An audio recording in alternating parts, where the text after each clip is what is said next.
काय चाललंय तुमचं?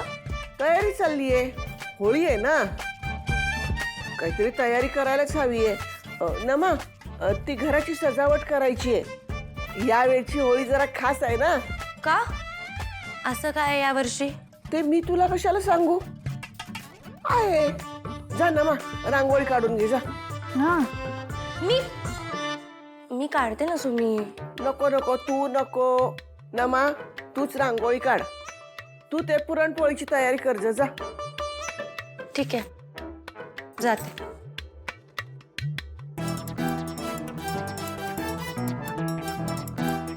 तुम्ही ही सगळी तयारी होईल, पण केदार जेजू इथे यायला तयार झालाय ना? मग अगं नातोय तो माझा, कसा येणार नाही, येणारच तो. तोही येणार आणि आपल्या हिरोईनच्या बाजूला बसून तिच्या हाताला हात लावून पूजा सुद्धा करणार. बघच तू.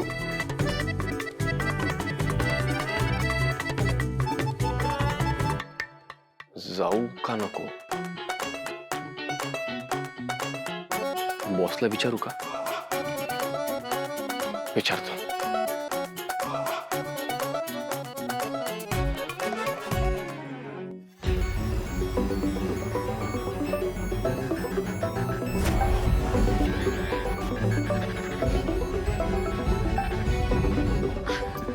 अगं, अनाथ आश्रमातून फोन आहे. एक मिनिट हा, जरा कामाचा आहे. हॅलो. हॅलो बॉस, मला जरा बोलायचंय तुझ्याशी. हो हा, नाही आमच्याकडे आज जरा होळीचा कार्यक्रम आहे ना, त्याचीच जरा गडबड चालू होती. कोणी आहे का तिकडे? हो, आमच्याकडे अगदी पारंपरिक पद्धतीने साजरी करतात होळी. चालेल ना? हो.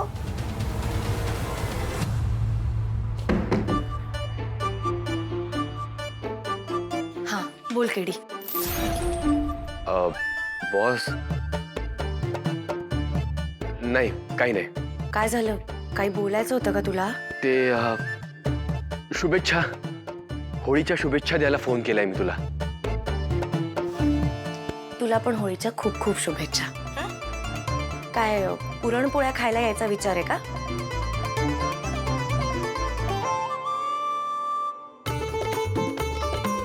काय रे, काही म्हणालास का? मी काहीच नाही म्हणालो. गुड. आता इकडे यायचा विचारही करू नकोस. बॉस पण अरे हो, मला माहितीये ना, तू पुरणपोळ्या खाण्यासाठी जगाच्या पाठीवर कुठेही जाऊ शकतोस. आणि तू जर इकडे आलास तर मग आपलं काही खरं नाही. आपल्याला हे नाटक पुढे काही दिवस कंटिन्यू करावं लागणार आहे, नाहीतर खांडेकर आणि बेलसरे आपलं लग्न लावल्याशिवाय शांत बसणार नाही. ठीक आहे बॉस. तारेणी बाळा, आले. बरं चल, मला आता स्वयंपाक करायला जायचंय, मी जाते. आणि हा, तू प्लीज मला सारखा फोन करू नकोस, कारण माझ्या फोनवर जर तुझं नाव कोणी वाचलं ना, तर आपली इतक्या दिवसांची मेहनत वाया जाईल. ठीक आहे, चल ठेवते मी आता. बॉस, पुरणपोळ्या तुझ्यापर्यंत पुरणपोळ्या पोचवायची जबाबदारी माझी.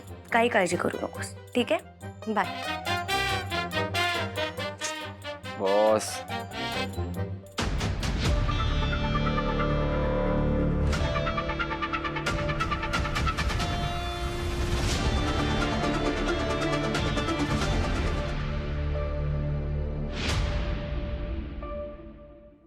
आता बॉसची ऑर्डर आहे म्हटल्यावर फॉलो करावी लागेल. चला केदार, आज तुमच्या नशिबात पुरणपोळ्या नाहीत.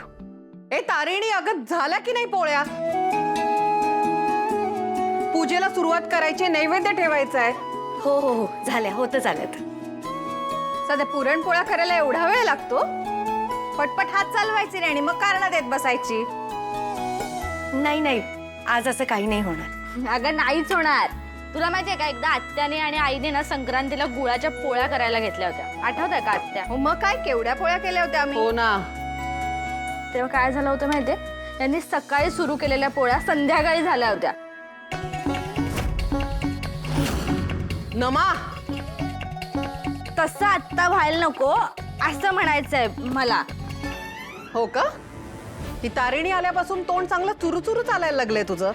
उलटा सुद्धा बोलायला लागलीयस. नाही, बहिणीचं कर्तव्य कर ग, पण मुलीचं कर्तव्य विसरू नको, समजलं का? नीट वाग जरा. आज सण आहे. निशू आणि जावई बापू येणार आहेत घरी. 4 चौघात लाज आणू नकोस आम्हाला.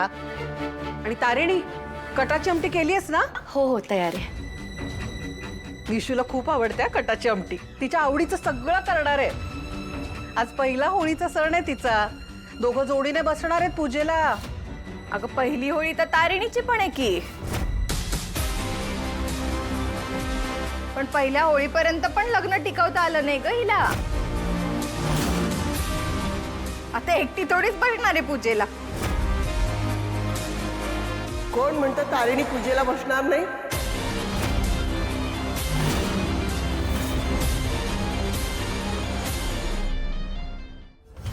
मला खूप तयारी करायची. चेतना काकू मम्माचा फोन आला होता. त्यांनी आम्हा दोघांना बोलवलंय पूजेला होळीच्या. हो का? हो. छान छान. मस्त नमस्कार हा देवाकडे. हो करणारच आहे. या घरातली एकमेव पिढा होळीमध्ये कायमची जळून जाऊ दे असा नवस करणार आहे. हो आणि तसंही दुसरं काही मागायची काय गरज आहे. सगळं तर आहे आमच्याकडे. युवीचं आणि माझ्यावर प्रेम आहे आणि ते आमच्या सोबत आहे. पण काही जणांच्या आयुष्यात तेही नसतं. नाही म्हणजे कौशिकी सोबत पण तेच झालं आणि आता केदार सोबत पण तेच होतंय. अगं पण कौशिकीचं लग्न निदान खरं होतं. काकू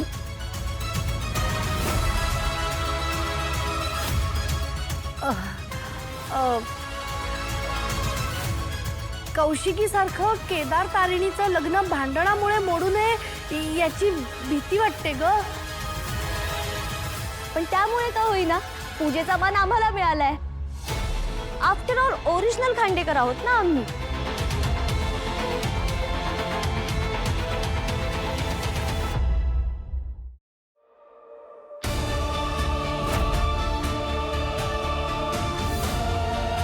कोण म्हणाल तारिणी पूजेला बसणार नाही म्हणून? सुमित, थांब तारिणी.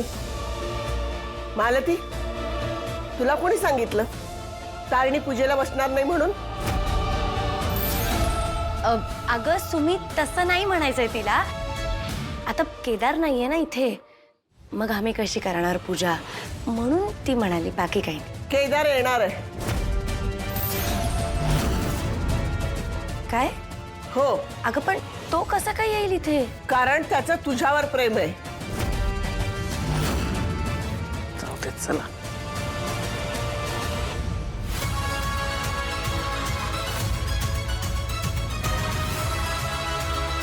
आले.